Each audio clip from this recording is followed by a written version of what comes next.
Ian Rappaport, good morning to you. Ian covers everything across the league, but he also lives in New York. The Jets, they let Robert Saleh walk out the door yesterday after going 20-36 in 3+ seasons at the helm of the Jets.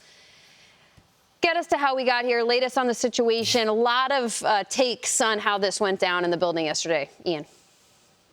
Oh, yeah. A lot of takes when something as stunning as this happens with Robert Saleh out after, you guys mentioned it, 2 tough losses, especially the loss in London. And, there's been so much kind of discussion and momentum and everything building around the New York Jets, really from the entire offseason through training camp to the season.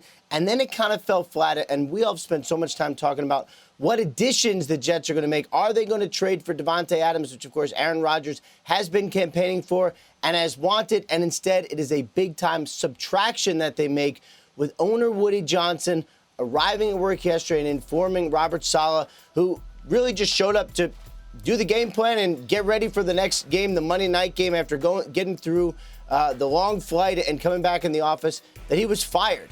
Something that I know many people in the building did not see coming. Many people in the public did not see coming, with Woody Johnson offering, say, some explanations on a conference call, essentially that the team is not where they want to be given the expectations. He called it the best team that they've had talent-wise in 25 years, which is a good thing to hear.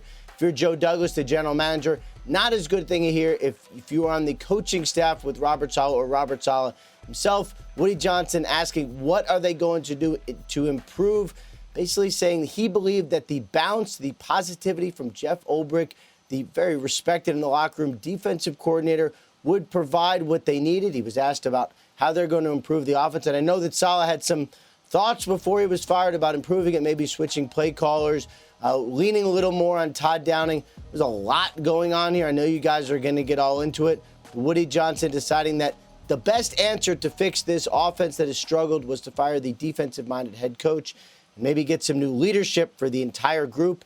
Robert Saleh out, and interim coach Jeff Ulbrich in for a team that still has eyes on the playoffs. Absolutely, and they play a division rival, and the team that sits atop right now on Monday night, Ian, against the Buffalo Bills. Jeff Ulbrich, for the first time, taking over as an NFL head coach, even if it was the word interim in front of it. So we are one day removed from the firing.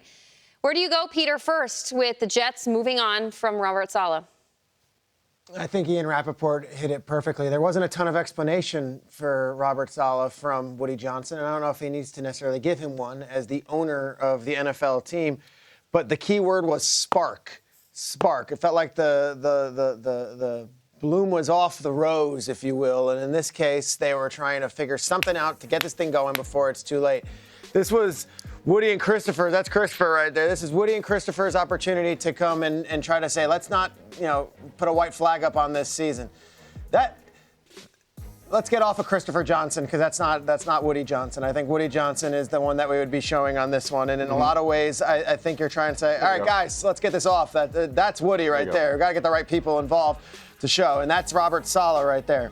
Actually, get me rid of all the B-roll. Let me start this again. Let me show. All right, I like it. Talk to us, Peter. Start over. Here we go. What do you think about the reset of the Jets? We're singing to a song that the music might not be right. Let's just talk. Okay, all right, let's get to this right here, because I think the images tell a story, but the rumors and what you're hearing, that might not be exactly accurate. Saleh didn't make some pitch to Woody to fire Hackett, and then Rodgers come in the next day and say, no, do not fire Hackett. Like, that's my guy. Fire Saleh. That's what's going on right now. There's such speculation. So moving forward, you thought that, okay, there was a circus going on before here when he's talking about cases. Moving forward, we got to get all the ducks in a row here, because there is so much widespread speculation. The other story that went viral yesterday was that Saleh was physically ejected from the building, was carried out, and Kyle and I were laughing like DJ Jazzy Jeff and Fresh Prince, thrown out the door. That didn't happen either. This was standard fare, and if you ever worked for a company, sometimes they say, give us your ID, we're going to have someone take your stuff, and you're going to go to the parking lot. That happened. His security card didn't work like Jamal Adams? Jamal Adams, it was like more that? or less, yeah. But in truth, moving forward, if this is what they need, this is a spark. Like, Monday night is what they have to focus on. They got to do it quickly. This is a playoff team. There's not a reason that everyone else said this is going to be the team that's going to win the AFC. So this is a playoff team. To me, that the spark, whatever it is, this was a wake-up call to everyone in the building. No job is safe. No person is safe. And the owners are actually doubling down on this group of men that are in that building. The owners are actually saying, hey, we actually think we could still salvage this thing. They don't want to fire Robert Saleh 6 weeks into the season. They don't want to have jet the hell out on the cover of the New York Post today. They don't want to do that. They thought this was a last gasp, a way to salvage a season that they thought was going the wrong direction. But I will say it like I said yesterday on this show. Saleh was shocked by this, had no indication of it happening, was not given any indication on the flight home on Sunday or at Monday when he was in the building game planning. And I will also say that this whole entire team, everyone is on red alert and looking now. They don't think this season is lost. And with 10 East Coast games remaining and the 5th easiest schedule remaining, they still view themselves in that building, ownership on down, as a playoff caliber team. So this was not a white flag, we're done with the season. This is a way to save the season.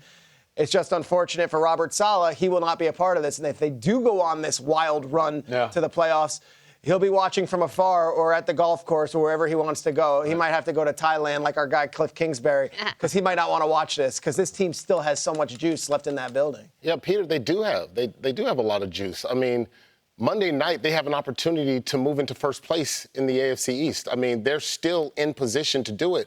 That's why this move still baffles me. I'm like, really, did we have to do this? Did we have to do this to Saleh at this point in the season? They've got a core that, defensively, that is playing lights-out football. We don't have to even get into the numbers. But the thing that I'm starting to think about is, wait, how are we just not going to hold Nathaniel Hackett accountable? That offense is playing horrible. I mean, Jamie, you were there. You saw them live. I mean, in London, they're averaging 16.9 points per game. Like, what?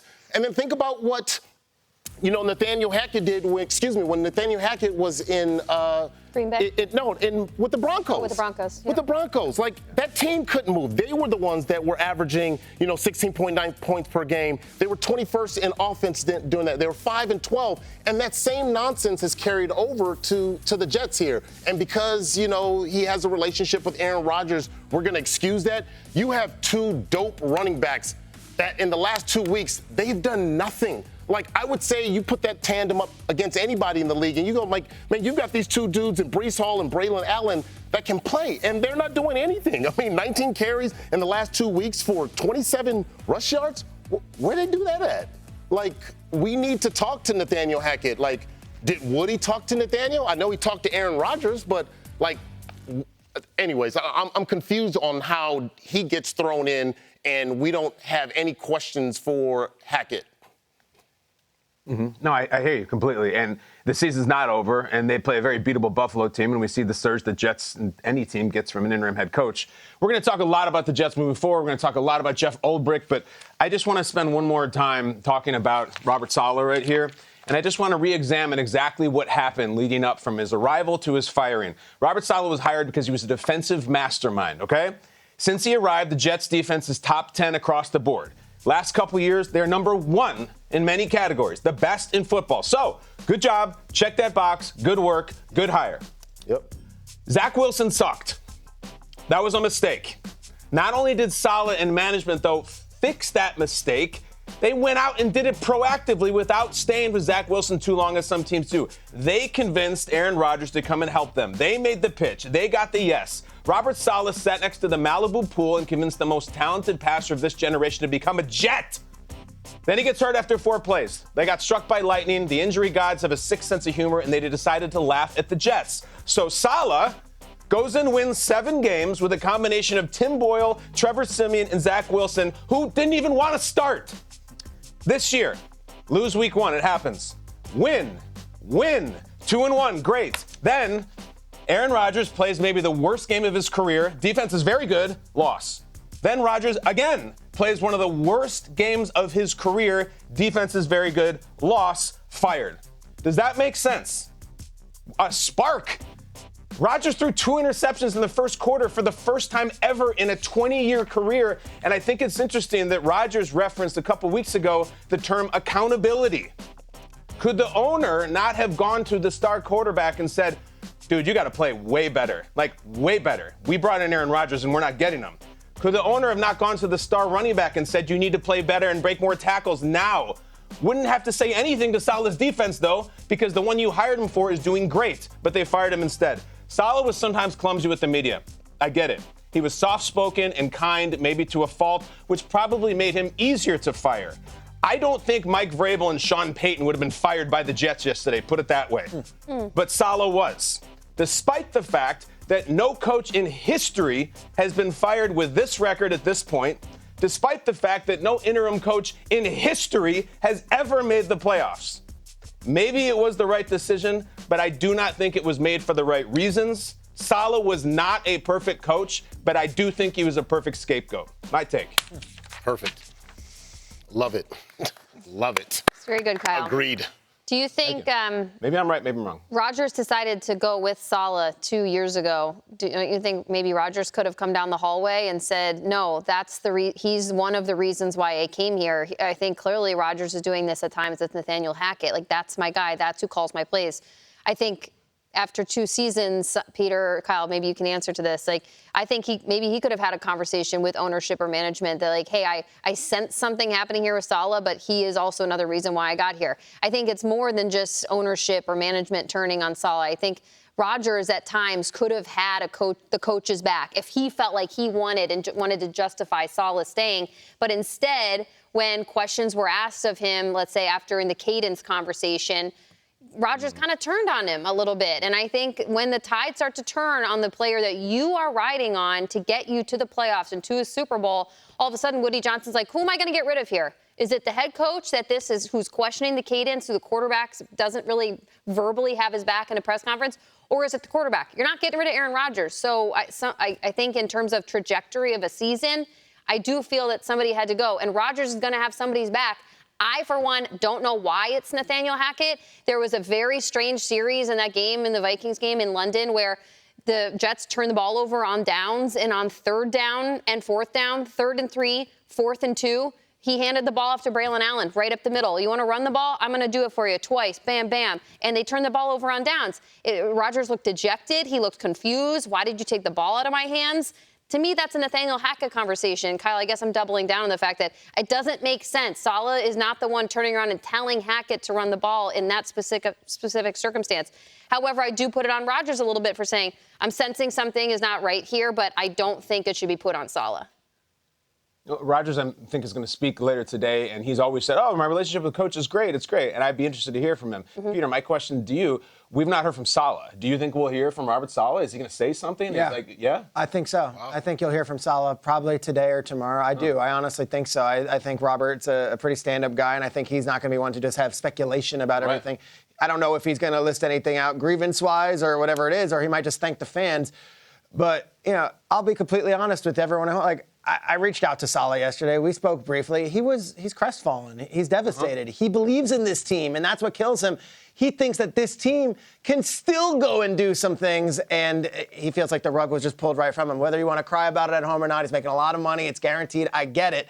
But the way this went down is certainly unorthodox. Can I tell you, that we've seen coaches get fired, Peter, and they're like, didn't work out. I got a bunch of money. I'm cool. I'm going to go on vacation for a while. You're telling me that's not Coach Saleh? No, he was committed to this thing to the end, and he still sees himself hoisting a Lombardi with the Jets. Like, it's devastating, obviously. Anytime anyone loses their job, it's devastating. But in this case, I think Saleh really believes in these guys. And if you look at the losses, like you said, a 1-point game where Greg Zuerlein has a 50-yard field goal to make against Denver, and then in Minnesota, they fall behind, and Rodgers had the worst game of his career. It's like, all right, I guess I'm the one to take the fall. It's just what it is. A spark is needed. Maybe the firing of the coach is what is right. And if they go to the playoffs, maybe Woody and Christopher Johnson were right all along. It was interesting to hear the press conference or the call with Woody Johnson and the fact that he acknowledges that he did speak to Aaron Rodgers prior to firing Robert Saleh.